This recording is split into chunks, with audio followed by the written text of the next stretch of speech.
టెక్సాస్లో ఉన్నాను. సాయంత్రం సుమారుగా 5 గంటలు కాబోతుంది. డిసెంబర్ 15న ఇండియాలో బయలుదేరి టెక్సాస్కి 16 ఈవినింగ్ వచ్చాం. ఇక్కడ మా అబ్బాయి ఉంటాడు, మీ అందరికీ తెలిసిందే. తనతో ఒక 1 డే స్పెండ్ చేసి తను తీసుకొని ఫినిక్స్ ఆరిజోనా స్టేట్, ఆ తర్వాత Las Vegas నెవడా state, San Francisco California state, Charlotte north Carolina state, Georgia Atlanta state, New York state, new Jersey state, ఇవన్నీ కవర్ చేసుకొని దగ్గర 150కి పైగా మన వెల్ విషర్స్ని కలిసి మళ్ళీ టెక్సాస్ చేరుకున్నాను. ఇదొక మధురానుభూతి, ఒక చరిత్ర.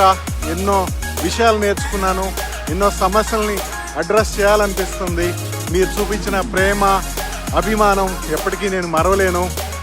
మళ్ళీ 7వ తారీఖున ఇక్కడి నుంచి బయలుదేరి 8వ తారీఖు ఇండియా రాబోతున్నాను. రేపు ఆఖరి మీటింగ్ ఇక్కడ ఉండబోతుంది. Thank you.